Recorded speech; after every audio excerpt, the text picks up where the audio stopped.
Hello everyone, এটা হচ্ছে last ফ্রাইডের blog. যেদিন আমি গুয়াহাটি থেকে লামডিং আসি, আসলে ফ্রাইডেতেই আসার আমার কথা ছিল, বাট বিকেলবেলা বা রাতের বেলা আসার কথা ছিল। বাট লাস্ট নাইট মানে থার্সডে নাইট যেহেতু খবর পেয়েছি যে বাবার শরীরটা খুব একটা ভালো নেই, বাট তখন সিচুয়েশন ওয়াজ আন্ডার কন্ট্রোল। তো ভাবলাম যে না, সকাল সকালই বেরিয়ে পড়ি। তো দেখো আমি অটো করে বেরিয়ে পড়েছি আর এতগুলো লাগেজ নিয়ে বেরিয়েছি। এই যে জ্যাগুয়ারের একটা বড় কার্টুন, এটা কিন্তু বেশ বড় ছিল। প্লাস এই পিঙ্ক কালার ব্যাগটা দেখতে পাচ্ছ, এটার মধ্যে আর্থিং করার কিছু জিনিসপত্র কিনেছিলাম, এটাও অনেকটা ভারী ছিল। প্লাস আমার নিজের তো দুটো ব্যাগ ছিলই। যাই হোক, ঠিক করেছিলাম যে অন্য একটা ট্রেনে উঠবো আর কি। বাট স্টেশনে যখন আমি পৌঁছাই তখন দেখলাম যে না, এই ট্রেনটা ঢুকছে। প্লাস আমার অটো যে নিয়ে গেছে আর কি, তিনি আমাকে হেল্প করেছিল কার্টুনটা নিয়ে যেতে। তো ভাবলাম যে না, এই ট্রেনটা যখন মানে ঢুকছে আর কি, তো এই ট্রেনটাতেই উঠে যাই। পরে ওই ট্রেনটা কোন প্ল্যাটফর্মে দিবে না দেবে, তো এই ট্রেনটাতেই উঠে গেছিলাম। অ্যান্ড উঠে যাওয়ার পর তো কিছু সময় বসেছিলাম, তারপরে দেখলাম বাহ, ওরা ট্রেনের সিটটাকে নিজেদের প্লেট ভেবে ফেলেছে, মানে চিপস টিপস রেখে ওখানেই চিপস টিপস ঢেলে খাওয়া স্টার্ট করে দিয়েছে। যাই হোক, আমি চুপচাপ এগুলো ইগনোর করে বসার চেষ্টা করলাম অ্যান্ড বাইরের দিকে দেখছিলাম। মানে ওয়েদারটা বেশ মোটামুটি ঠিকঠাকই ছিল, খুব একটা যে রোদ সেরকম ছিল না। যাই হোক, বাকি সবাই কিন্তু চুপচাপই ছিল, কিন্তু এই যে একটা ফ্যামিলি উঠেছে, এত কেয়ারটিক, মানে কি বলবো, মানে জুড়ে জুড়ে কথা বলছে, মানে ওরা ঘর বাড়ি ভেবে ফেলেছে। যাই হোক, এই যে জানলার সামনে মানে দরজার সামনে দেখছো মেয়েটা একটু আগেই ট্রলির থেকে বের করেছিল এই যে লেহেঙ্গা চলি।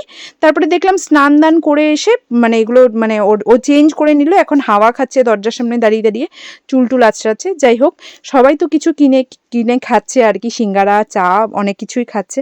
এবার আমিও কখনো কখনো খাই, বাট এখন মানে যত বড় হয়েছি একটু একটু ইগনোর করার চেষ্টা করছি ট্রেনের খাবার দাবার। মানে যখন পসিবল একদমই হয় না, বড় লং জার্নি থাকে বা কখনো কখনো ক্রেভিংও হয়ে যায় দেখে দেখে, তখন তো খেয়েই ফেলি, সেটা না। বাট সেদিন খেতে ইচ্ছা করছিল না, জানি না কেন। তো ব্যাগের মধ্যে মাছ ছিল, তো সেটা খাচ্ছিলাম। আর এই পুচকিটা যে এত কষ্ট করছে, তো সেটাই দেখছিলাম আর কি, যে টাকার জন্য মানুষের কত কি করতে হয়। যাই হোক, তারপরে এই বাচ্চাটাকে যখন ফার্স্ট উঠেছে আমি তো খুবই মানে দেখছিলাম, আদর আদর লাগছিল। বাট এত দুষ্টু করেছে, মানে আমার মাথাটা মানে কি বলবো, নাক পে দম কর দেতা হয় যে বলে যে না, সেটাই আর কি। তো খালি পায়ে সারা ট্রেন ঘুরে বেড়াচ্ছে, মোবাইল নিয়ে মানে জানলার সামনে দিয়ে দিচ্ছে, মানে একটু হলে পড়ে যাবে এরকমটা, চিল্লাচ্ছে, ঘ্যান ঘ্যানাচ্ছে, মানে আমার মাথাটা গরম হয়ে গেছে, কি বলবো, কিছু বলতেও পারছি না। যাই হোক, তারপরে দেখলাম ওদের পুরো ফ্যামিলি সবাই মিলে শসা খেলো, মানে একটার পর একটা জিনিস খাচ্ছে। যাই হোক, এটা ওদের টাকা দিয়ে ওরা খাচ্ছে, খেতেই পারে। কিন্তু তারপরে দেখলাম শসা খাওয়ার পরে ওরা এখন হাত ধুবে, মানে একজনের পর একজন ওরা এখানে মানে যেখানে বসে আছে এখানেই হাত ধুয়ে ফেলবে। তো তারপরে আমি বারণ করার পরে আর করলো না। যাই হোক, তারপরে দেখো আমি লামডিং পৌঁছে গেলাম অ্যান্ড ভাইকে বলেছিলাম স্টেশনে আসতে, যেহেতু বড় কার্টুনটা রয়েছে, তো ও এসে নিয়ে গেল আর আমাকেও নিয়ে গেল। বাড়িতে আসার পরে কিন্তু আমি ভালো করে স্নান দান করলাম, মানে ঘেমে পুরো মানে কি হয়ে গেছে কি বলবো।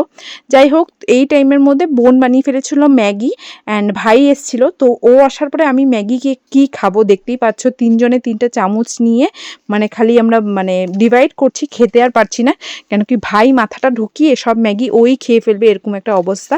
যাই হোক, তোমাদের সিবলিংসদের মধ্যে কার কার এরকম হয় কমেন্ট সেকশনে লিখে জানিও।